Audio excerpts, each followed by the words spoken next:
Hello student, welcome to Intermaths. आज आपण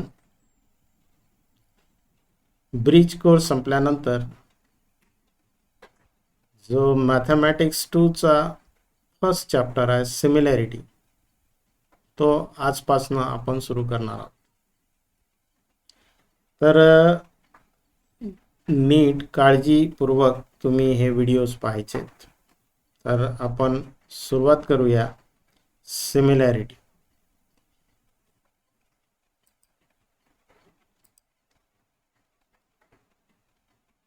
हा पार्ट 1 आजचा जो भाग आपण व्हिडिओ नंबर 1 न म्हणता पार्ट 1 म्हटलेला आहे. तर सुरुवातीला हे जे टोटल चॅप्टर आहे फ्रॉम पेज नंबर 1 to 29, तर याच्यातच रिड्यूस केलेला जो भाग आहे तो आपण काही अभ्यासणार नाही, यावेळी अभ्यासणार नाही आहे. सुरुवात करूया. Let's study. आता आपण या चॅप्टरमध्ये काय काय पाहणार आहोत, तर ratios of areas of two triangles हा पहिला भाग राहील. Basic proportionality theorem, converse of basic proportionality theorem BPT म्हणतो आपण. Test of similarity of triangles हा भाग थोडासा आपला झालेला सुद्धा आहे आधी. Property of an angle bisector of a triangle, property of areas of similar triangles, the ratio of the intercept made on the transversal by 3 parallel lines. तर हे जरी या चॅप्टरमध्ये स्टडी करायचं असलं तरी काही भाग हा रिड्यूस केलेला आहे. तो जेव्हा भाग येईल तेव्हा तो आपण काढून टाकू. लेट्स रिकॉल, काही उजळणी करूया. We have study ratio and proportion 9th मध्ये आपण आताच ब्रिज कोर्समध्ये आपण रिवाइज केलेला आहे. 4th नंबरचं चॅप्टर 9th मध्ये. The statement the number a and b are in the ratio m/n. एक रेशिओ आहे 2 नंबर मधला ए अँड बी, तो m/n जर असेल, हे स्टेटमेंट असेल, we write it as the number a and b are in proportion m is to n or a m as to n. ते जे 2 कोलन दिसतात तुम्हाला, 2 डॉट आहे, एकाच्या वर एक आहे, तर कोलन आहे. m त्याला कसं वाचायचं, m is to n. हे जे आहे m is to n. किंवा आपण ही आडवी मांडणी म्हणूया आणि ही उभी मांडणी म्हणूया. तर इथं हे जे नंबर्स आहेत हे सगळे पॉझिटिव्ह असतात. म्हणजे जेव्हा आपण रेशोचा विचार करतो तेव्हा ते पॉझिटिव्ह नंबर्स असतात. निगेटिव्ह नंबर आपण घेत नाही. We know that the length of the segments. आता जर आपण लेंथ मोजली, स्केलनं मोजू, रुलर घेऊ. Suppose that is 6 centimetre. The number 6 हा पॉझिटिव्हच राहील. म्हणजे लेंथ ही नेवर निगेटिव्ह असूच शकत नाही. किंवा एरिया ऑफ एनी फिगर, मग तो ट्रायंगल राहो, क्वाड्रिलॅटरल राहो, ते are positive numbers. Suppose we have here the triangle, it's area is 12 square centimetre. नाव 12, that is a positive number again. We know that the formula of areas of a triangle हा अगदी तुम्ही 5th पासून बघताय. Area of A triangle is given by half base into height. हा formula तुमचा झालेला आहे, तुमच्या लर्न आहे. आता इथं बेस कशाला म्हणायचं आणि हाईट कशाला म्हणायचं. एक ट्रायंगल आहे ABCD. या ट्रायंगलमध्ये हा जो BC सेगमेंट आहे त्याची जी लेंथ आहे दॅट इज अ बेस, किंवा segment BC is a base. आणि हाईट जी आहे ते सेगमेंट AD ही हाईट, म्हणजे AD ही झाली हाईट. तर दोन्ही नंबर्स आपण घेऊ, बेस आणि हाईट.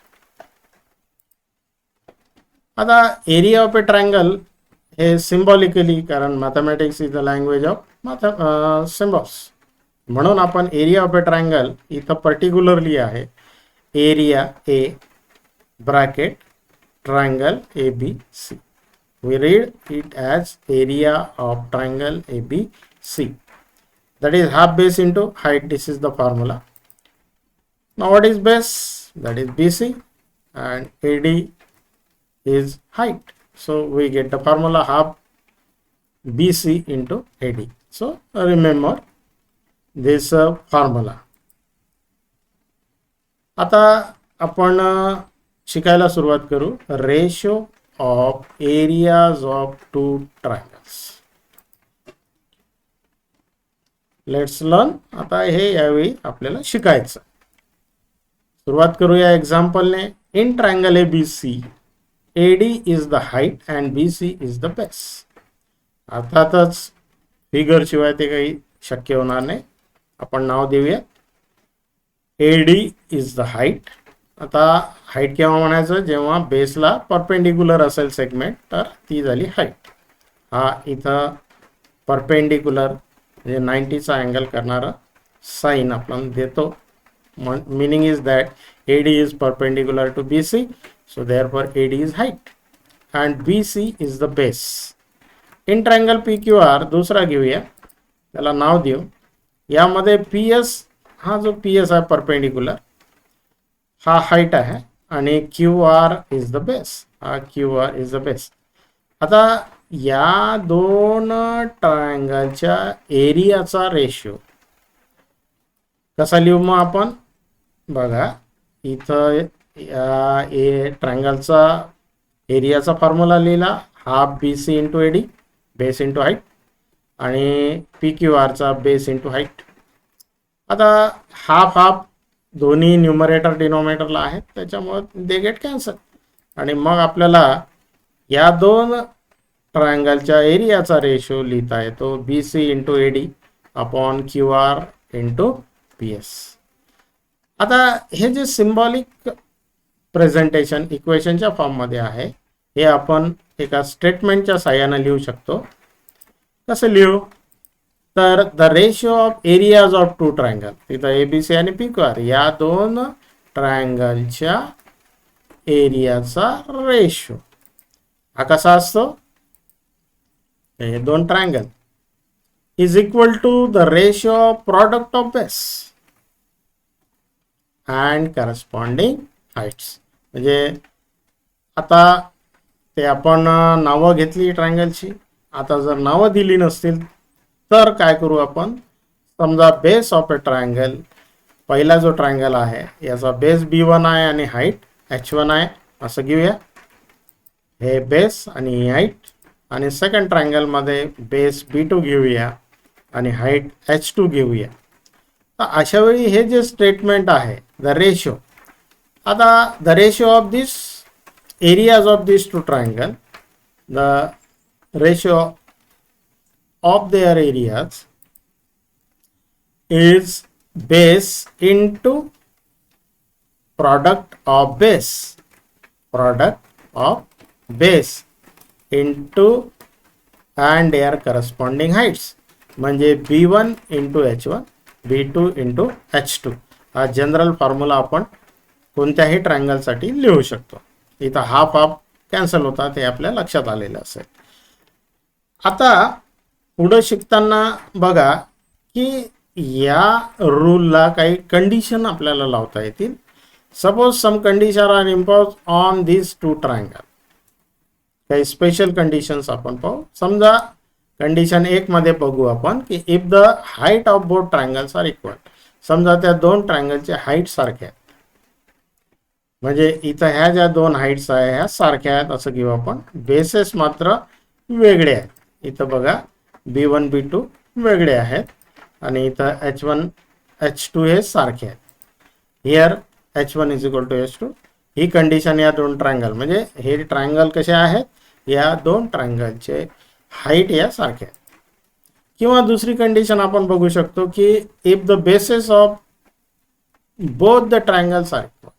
समजा त्या दोन ट्रायंगलच्या बेसेस सारखे असतील, म्हणजे इथं काय तर B2 आणि B1 हे जे आहे B1 आणि B2 हे कसे असतील, सारखे असतील. अर्थातच इथं हाईट ह्या वेगळ्या असतील. B1 आणि B2 आर सेम. म्हणजे दोन कंडिशन मध्ये आपण तो जो पहिला रूल आहे तो आपण अभ्यासणार आहोत. Condition 1, if the height are same. समजा आपण एक ट्रायंगल घेतला ABC, दुसरा PQR, आणि याचे जे BC आहे ते B1 आणि AD ही H घेऊ. दुसऱ्या ट्रायंगलची बेस QR ही B2 घेऊ आणि PS ही त्याची हाईट घेऊ. इथं आपण कोणती कंडिशन लावली, हाईट्स आर सेम, म्हणून मग सेम लेटर वापरला आपण H. आता ratio of areas of this two triangle, तो फॉर्म्युला माहित आहे तुम्हाला, हाफ बेस इंटू हाईट. पहिल्या ट्रायंगलचा बेस इंटू हाईट, दुसऱ्या ट्रायंगलचा बेस इंटू हाईट. आता इथं जे लाईक टर्म्स आहेत ते कॅन्सल होतील, हाफ हाफ गेले, एच एच गेला, काय राहील BC बाय QR. आता what is BC, that is the base of first triangle, and what is QR, that is base of second triangle. मग आता इथं आपण काय पाहिलं की BC हे B1 न दाखवतो आणि QR हे B2 न दाखवतो. सो B1 बाय B2 म्हणजे H1 H2 सारखे असतील तर दोन ट्रायंगलच्या एरियाचा रेशो हा कसा असतो, त्यांच्या बेसेसच्या रेशिओच्या बरोबर असतो. That is equal to ratio of their bases. आता ही प्रॉपर्टी आपण लिहू. ही जी प्रॉपर्टी आहे आपण इक्वेशन मध्ये लिहिली, आता ही आपण एका सेंटेन्स मध्ये लिहू. The ratio of the areas of two triangles with equal height, इथं हे लक्षात घ्या, हाईट कशा आहेत, equal, is equal to the ratio of their corresponding bases. तर हे तुम्ही लर्न करायचं. Simply, if H1 is equal to H2, then ratio of the areas of two triangle is equal to B1 by B2. किंवा मग हे तुम्ही लक्षात ठेवायचं, if heights are same, then their ratio of areas is equal to ratio of their corresponding bases. Second condition मध्ये बघू, bases हे सारखे आहेत, B1 is equal to B2. यासाठी बघा, दोन ट्रायंगल घेतले, त्यांच्या बेसेस सारखे आहेत, हाईट मात्र वेगळी वेगळी आहे. इथं CD आणि PQ या दोन ट्रायंगलच्या वेगळ्या वेगळ्या हाईट्स आहेत आणि त्यांचे जे बेस आहे AB ही कॉमन आहे, कारण ते एकाच बेसवर उभे आहे. अशा केसमध्ये area of triangle ABC by area of triangle PQR म्हणजे ratio of this areas of this two triangle, that is equal to, आता फॉर्म्युला लावला. आता इथं बेसेस सारखे आहेत AB म्हणून ते निघून जातील, हाफ हाफ निघून जाईल, मग काय राहील H1 बाय H2. म्हणजे B1 is equal to B2, then ratio of areas of this two triangle is equal to H1 by H2. हे सिंपल आपल्याला इथं लिहिता येईल.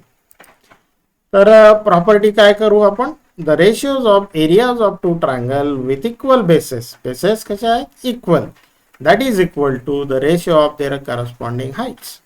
So remember this, if B1 is equal to B2, then area ratio of areas of two triangles, that is equal to the ratio of their corresponding heights. तर दोन्ही sentence लक्षात ठेवायचं आहे तुम्हाला आणि त्याचं इक्वेशन कसं लिहितो आपण, त्याचा रिझल्ट कसा लिहितो हे सुद्धा आपल्याला लक्षात ठेवायचं. आता एक ऍक्टिव्हिटी आहे पुस्तकामध्ये दिलेली आहे, ऍक्टिव्हिटी नंबर 1. ही फिगर दिलेली आहे आणि fill in the blanks properly. आता इथं बघा, एरिया ऑफ ट्रायंगल ABC कुठे आहे, ABC, याची बघा बेस BC आहे आणि हाईट AR आहे, लक्षात घ्या.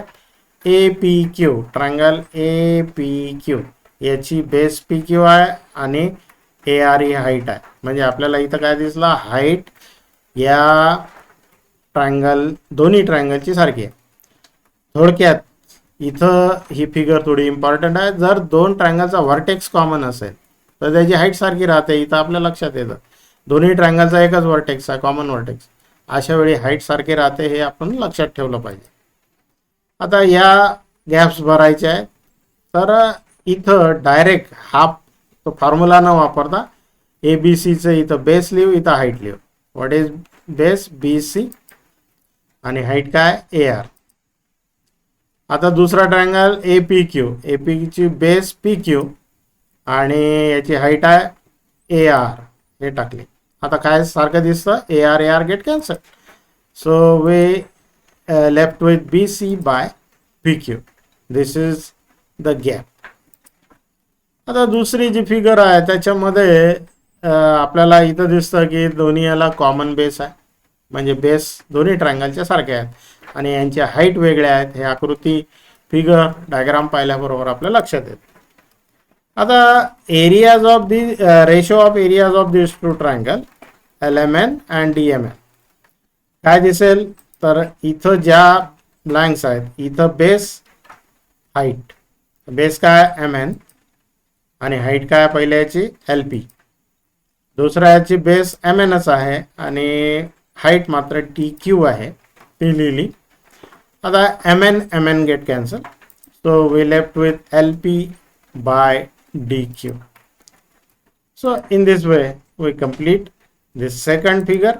Now third figure. In the third figure we have given that M is the midpoint of segment AB and segment CM is a median of triangle ABC. आता mid point तुम्हाला माहित आहे, figure बघून घ्या. ASCAB किंवा ABC मध्ये M हा mid point आहे. याचा अर्थ AM आणि MB हे कसे आहेत? सारखे आहेत, त्यांची लेंथ सारखी आहे. दुसरा दिलेला आहे CM इज अ मीडियन. आता इथं पर्पज नाही आहे मीडियन म्हणायचा, कारण मिड पॉइंट आणि समोरचा व्हर्टेक्स जोडणारा जो सेगमेंट आहे त्याला मीडियन म्हणतो, हे आपण बघितलेलं आहे.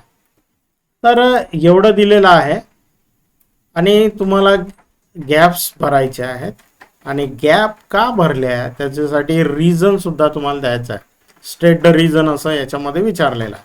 तर आपण असं करू की सुरुवातपासूनच रिझन विथ रिझन घेऊ आणि ब्लँक्स ज्या आहेत त्या आपण सोबत भरूया. आता बघा, C is the common vertex of this two triangle AMC and BMC. AMC आणि BMC याची कॉमन व्हर्टेक्स आहे C.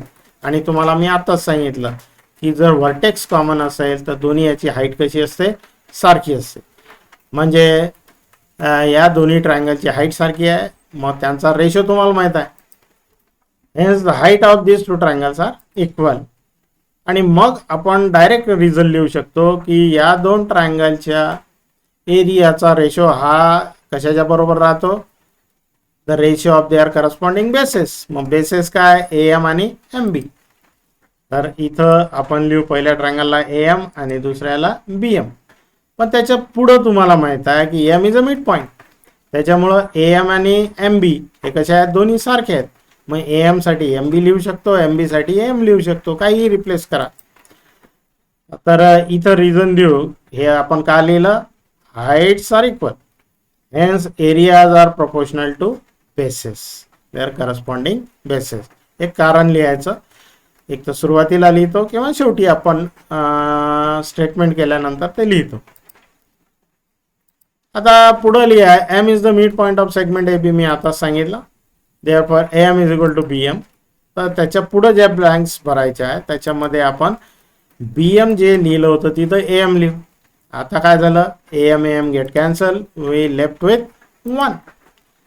म्हणजे इथं आपण हे लक्षात घ्या की दोन्ही ट्रायंगलचा जो एरिया आहे त्याचा जो रेशो आहे हा 1 आहे.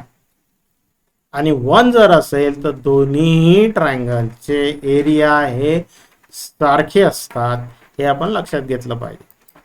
आता इथं स्टेट द रिझन, हे जे आपण आधीच दिलेले आहे त्याच्यामुळे आता खाली लिहायची काही जरूरत नाही. तो प्रश्न तसा होता, ते ॲक्टिव्हिटी होती, त्याच्यामुळं आपण असं घेतलं.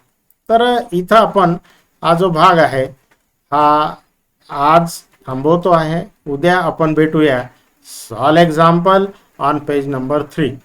कारण आपण काय करतो की पुस्तकामध्ये जे एक्झाम्पल आहेत ते वाचत सुद्धा नाही आणि महत्त्वाचे असतात, त्याच्यामुळं ते आपण अभ्यासले पाहिजे. यासाठी आपण उद्या भेटूया पार्ट 2 मध्ये. तोपर्यंत आपण थांबूया.